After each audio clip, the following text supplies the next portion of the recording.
চরম একটি ক্রান্তিকাল পার করছি আমরা। সাধারণ নিরস্ত্র ছাত্রছাত্রীদেরকে নির্বিচারে গুলি করে হত্যা করা হয়েছে। আমি আপনাদেরকে খুব ভয়ঙ্কর একটি তথ্য এবং খুব গভীরভাবে চিন্তার একটি বিষয় দেখাতে চাই।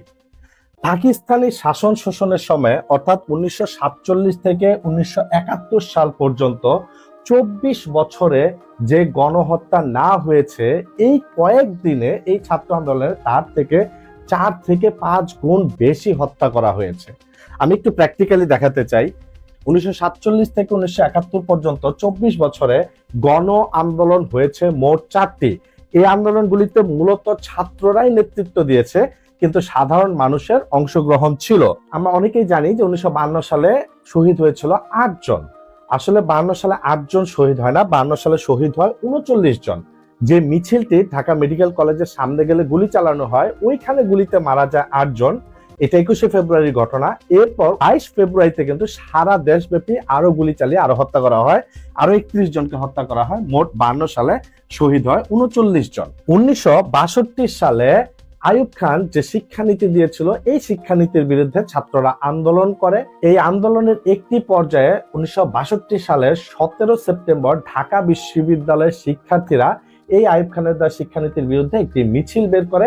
এই মিছিলে পেছন থেকে পুলিশ গুলি করে হত্যা করে 3 জনকে। অর্থাৎ 62 শিক্ষা আন্দোলনে শহীদ হয় 3 জন। বঙ্গবন্ধু যখন 1966 সালে 6 দফা দিয়েছিলেন, এই 6 দফার পক্ষে একটি আন্দোলন হয়ে গিয়েছিল। এই আন্দোলনের একটি পর্যায়ে 1966 সালের 7 জুন আওয়ামী লীগের পক্ষ থেকে হরতাল ডাকা হয়েছিল এবং এই হরতালে 1966 সালে পুলিশ গুলি করে হত্যা করে 11 জন। 1969 সালে যে গণ অভ্যুত্থান হয়ে যায়, এই সময় অনেককে নির্বিচারে গুলি করে হত্যা করা হয়েছে। এই যাদেরকে হত্যা করেছে তাদেরকে ঠিক কত তারিখে কখন কিভাবে হত্যা হয়েছে তার পূর্ণ বিস্তারিত ডকুমেন্টস আছে। উইকিপিডিয়াতে গেলে তার ফুল লিস্ট পাওয়া যায়।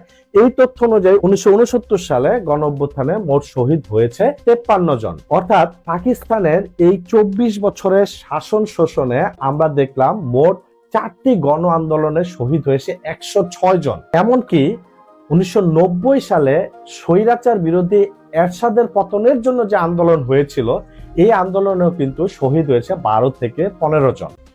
তো আমরা দেখলাম 24 বছরের শাসন শোষণে 106 জন শহীদ হলো।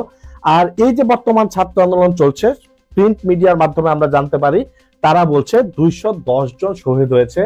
যদিও এর সংখ্যা আমরা যেহেতু জানি নেট বন্ধ করে এই হত্যাযজ্ঞ চালানো হয়েছে, সবাই ধারণা করছে এই সংখ্যা আসলে তার কয়েক গুণ বেশি। সরকার তাদের মধ্যে 147 জনকে হত্যার বিষয়টি স্বীকার করে নিয়েছে। এই যাদেরকে হত্যা করেছে তাদের মধ্যে আমরা বিভিন্ন প্রিন্ট মাধ্যম মারফত জানতে পারি শিশু ছিল 9 জন, যাদের বয়স ছিল 4 থেকে 16 বছর। এমনকি যে শিশুরা বাসায় খেলছিল বা ছাদে খেলছিল তাদেরকেও নির্বিচারে গুলি করে হত্যা করেছে। বাসায় হত্যা করা হয়েছে এরকম শিশুর সংখ্যা আছে 4 জন। যারা আহত হয়েছে তাদের মধ্যে ধারণা করা হয়েছে 450 জন জীবনে আর কখনো চোখে দেখতে পারবে না, অর্থাৎ তারা দৃষ্টিহারা হবে। এটি খুব ভয়ঙ্কর একটি বিষয়, এটি গভীরভাবে খুব চিন্তার একটি বিষয়। পাকিস্তানি শাসক শোষকেরা 24 বছরে 4টা গণ আন্দোলনের যে হত্যা করেনি, আপনারা এই কয়দিনে তার 4 থেকে 5 গুণ বেশি মানুষ হত্যা করেছেন। যে শিশুটা বারান্দায় খেলছিল বা ছাদে খেলছিল তাকে এইভাবে নির্বিচারে গুলি করে আপনারা হত্যা করতে পারেন না। যে কিশোর পানি বিতরণ করছিল, নিরস্ত্র কিশোর, তাকে আপনি এইভাবে গুলি করে হত্যা করতে পারেন না। যে কিশোর নিজের জীবনকে বাঁচানোর জন্য নির্মাণাধীন ভবনের ছাদে আশ্রয় নিয়েছিল, লুকিয়ে রেখেছিল নিজেকে, সেই নিরস্ত্র কিশোরকে আপনি এইভাবে গুলি করে হত্যা করতে পারেন না। এটা অন্যায়। পাকিস্তান যেটা করেছে, যে 24 বছরে তারা যা হত্যা করেছে আপনারা তার চেয়ে কয়েক গুণ বেশি হত্যা করে ফেলেছেন। এটা অন্যায়, এটা আপনারা করতে পারেন না।